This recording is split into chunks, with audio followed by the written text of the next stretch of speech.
الحمد لله الحمد لله كفى والصلاة والسلام على سيد الرسل وخاتم الأنبياء محمد المصطفى وأحمد المجتبى وعلى آله وصحبه ومن بهديه مهتدى. سبحانك لا علم لنا إلا ما علمتنا إنك أنت العليم الحكيم. رب اشرح لي صدري ويسر لي أمري واحلل عقدة من لساني يفقهوا قولي واجعل لي وزيرا من أهلي رب زدني علما وارزقني فهما ثم أما بعد.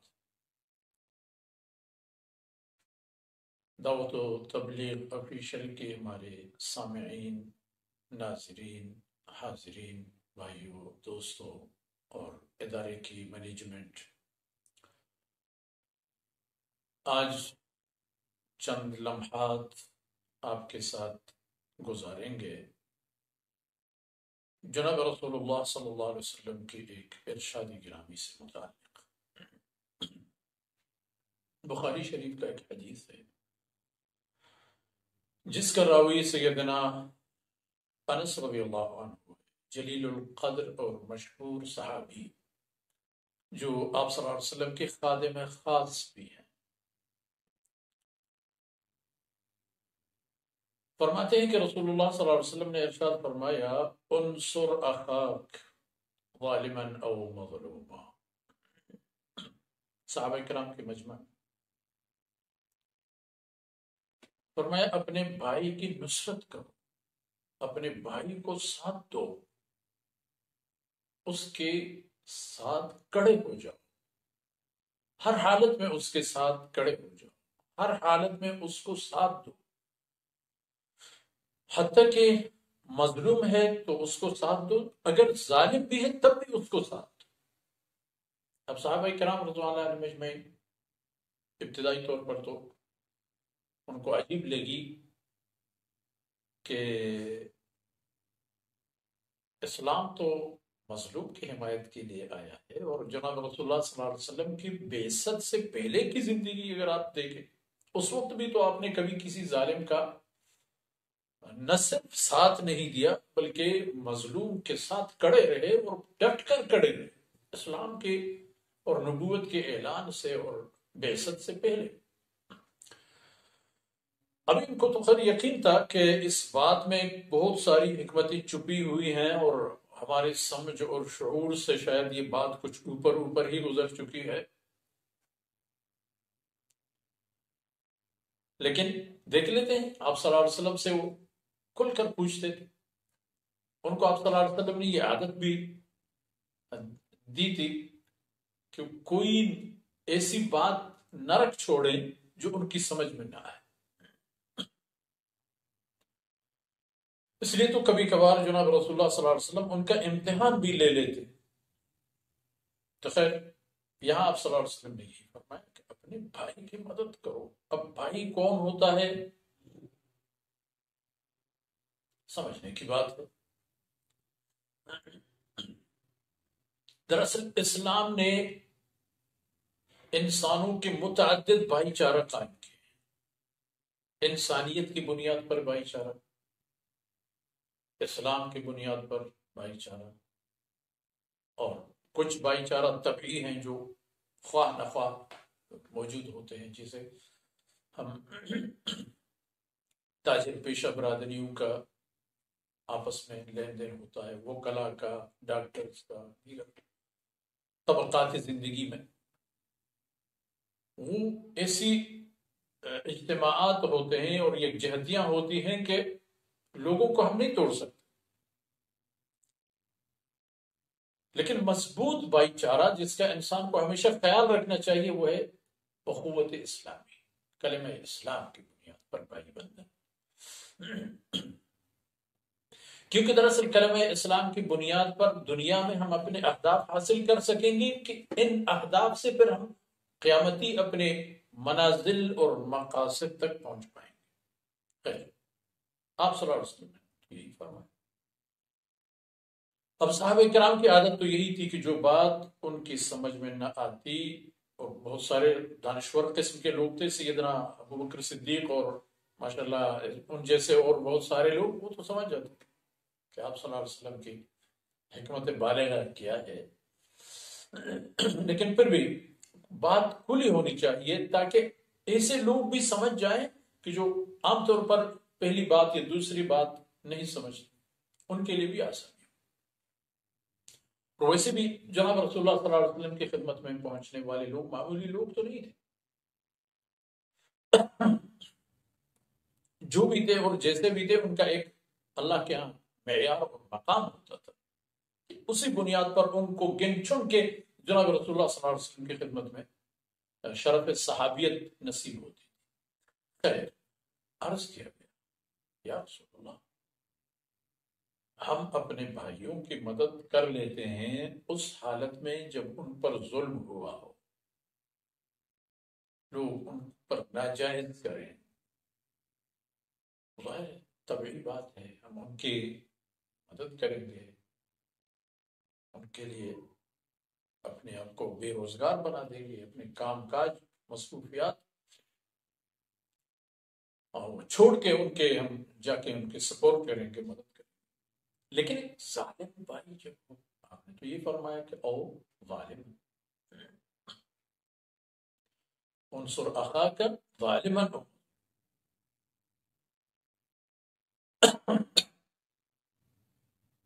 اب ایک ظالم بھائی کی مدد کیا؟ آپ صلی اللہ علیہ وسلم نے فرمایا ایک ظالم بھائی کی نصرت یہ ہے کہ آپ اس کے ہاتھ پکڑیں اور اس کو ظلم کرنے نہ دیں۔ کیا مطلب؟ امر بالمعروف اور نہی عن المنکر کو اپنی عادت بنا لیں، اور جس حد تک آپ کی حیثیت اور طاقت ہے اس حد تک اپنی اس طاقت کو اپنے ظالم بھائی کو روکنے پر خرچ کریں، اس کے سامنے سینہ تان کے کھڑے ہو جائیں، یہ نہ دیکھیں کہ دوسرا آدمی وہ کون ہے، یہ دیکھیں کہ حق پر کون ہے۔ یہ خونی ناطے، یہ ناطے نہیں ہوتے، ان کی کوئی ویلیو نہیں ہے، کوئی قدر نہیں ہے۔ اگر خونی ناطے قدر اور معیار کی اساس اور بنیاد ہوتے تو اصولاً یہ صنادید قریش جتنے بھی ہیں، قریش کی جتنے بھی رؤساء ہیں، جتنے بھی امراء اور نوابان ہیں، یہ سب تو جناب رسول اللہ صلی اللہ علیہ وسلم کے خون کے قریبی لوگ تھے۔ آخری مرحلے تک جتنے ان سے ہو سکا اس حد تک آپ صلی اللہ علیہ وسلم کے ساتھ یہ لڑتے رہے، جھگڑتے رہے، آپ کی تکلیف انہیں خوشی محسوس ہوتی تھی۔ سگا چچا صلی اللہ علیہ وسلم کا، وہ بھی آپ صلی اللہ علیہ وسلم کی عداوت اور دشمنی میں ایسے نمایاں تھے کہ عام و خاص کو پتا تھا کہ ابو لہب جناب رسول اللہ صلی اللہ علیہ وسلم کے بدترین دشمن، ان کے والد کا بھائی، اور وادی مکہ میں اس طرح سے اس طرح تک مشہور تھا کہ رسول اللہ صلی اللہ علیہ وسلم کی دل و جان سے بہترین ساتھی ابو بکر صدیق، جو رشتہ دار بعد میں سمدی بن گئے، بعد میں اللہ نے نعمت اسلام کی برکت سے ابو بکر اور محمد رسول اللہ صلی اللہ علیہ وسلم کی گھر ایک کر دیے، لیکن اس سے پہلے ابو لہب کی کیا لیول اور حیثیت اور ابو بکر صدیق کی کیا حیثیت۔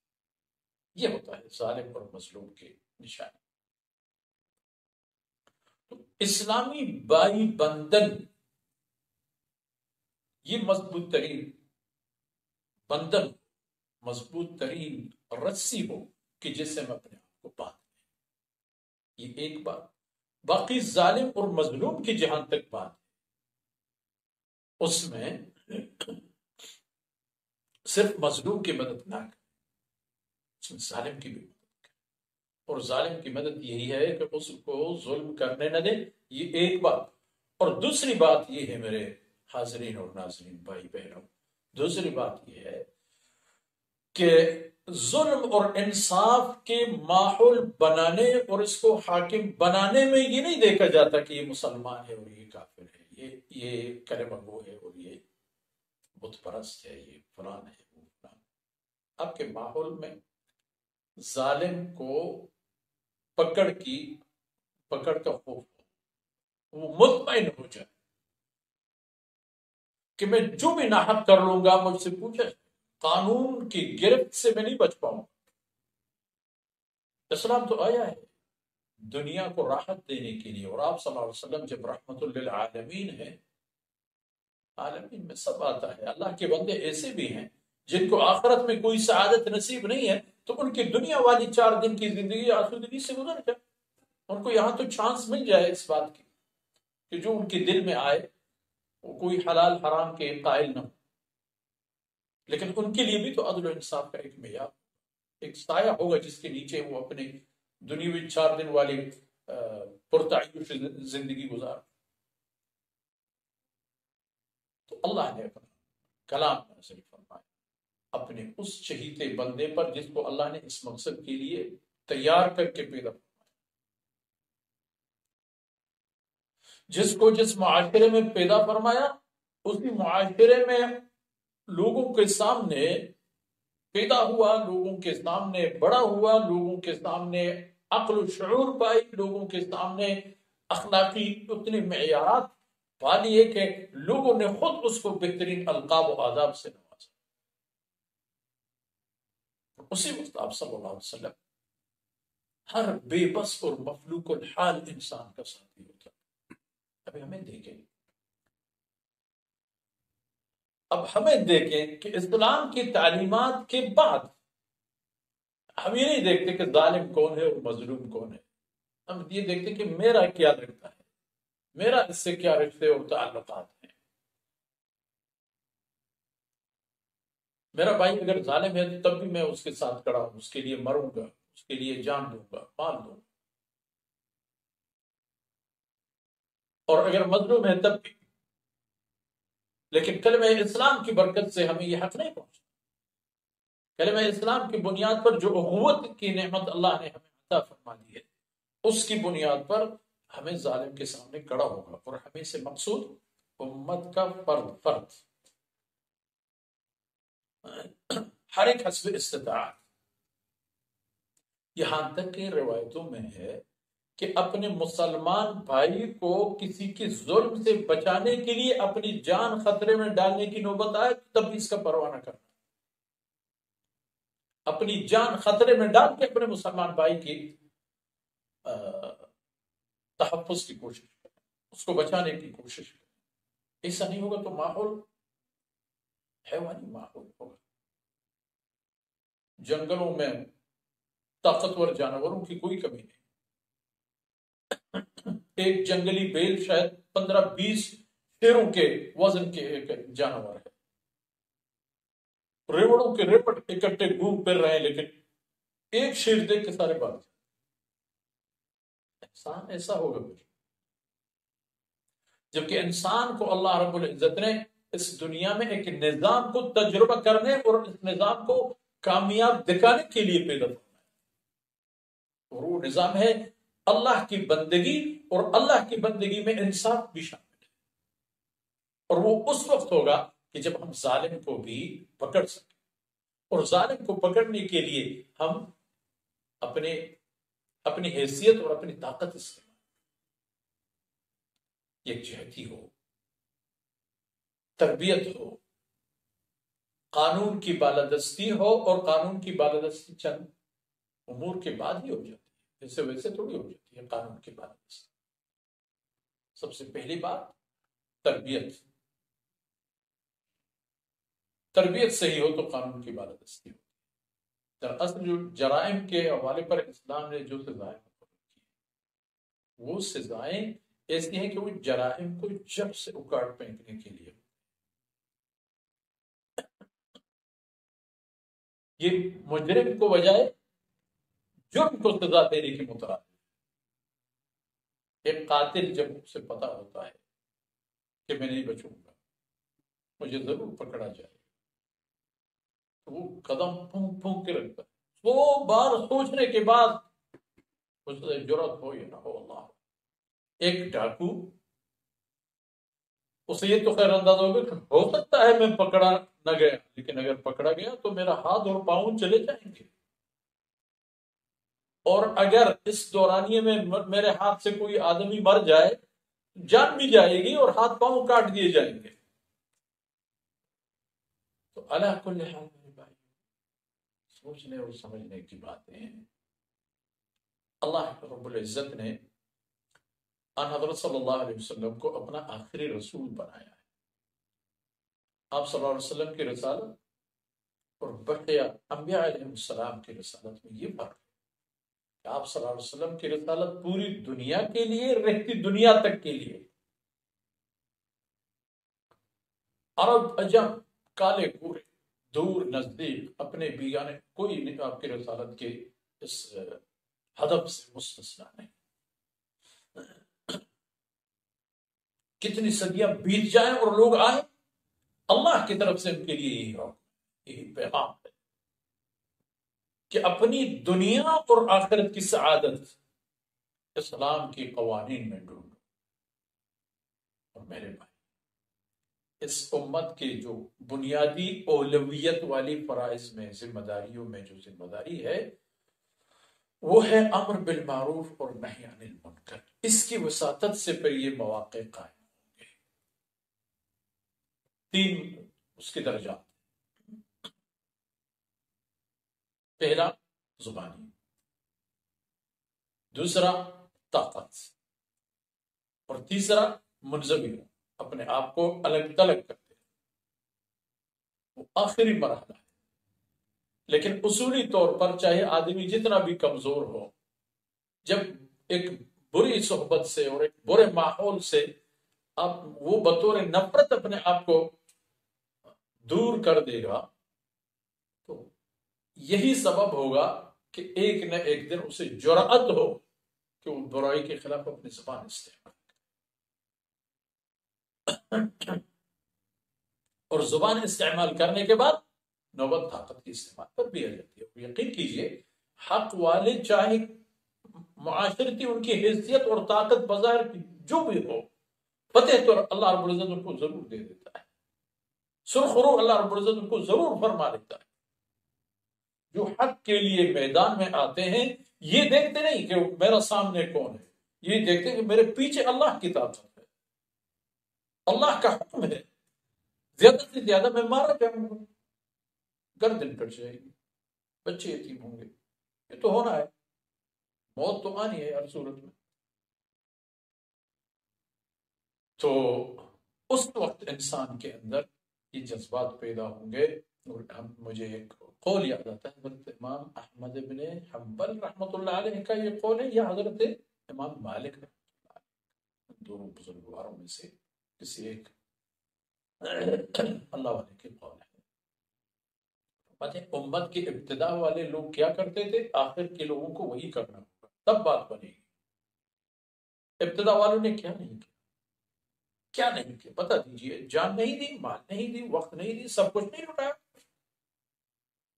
دعوت و تبلیغ میں یہی تھے، جہاد میں یہی تھے، تعلیم و تدریس میں یہی تھے، اور دفاع اسلام میں یہی تھے، اور اسلام کے دشمنوں کو پیچھے دھکیلنے میں یہی تھے، مظلوموں کی مدد کرنے والے لوگ یہی تھے۔ امت کے ہر طبقے کو، ہر وقت کے لوگوں کو یہی عادتیں اپنانی ہوں، پھر وہ اپنے اس مقصد پر کامیاب ہو پائیں گے کہ اپنے بھائی کی مدد کرو، چاہے وہ ظالم ہے چاہے مظلوم ہے۔ یہ حدیث ہمیں ایک بہت بڑی حیثیت کا دیتا ہے، ہمارے لیے ایک بہت بڑی حقیقت کھل جاتی ہے،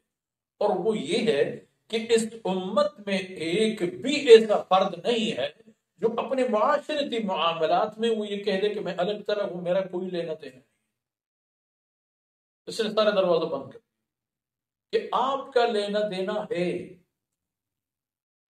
آپ کو ایک رول پلے کرنا ہے، آپ کو ایک کردار، اب وہ کردار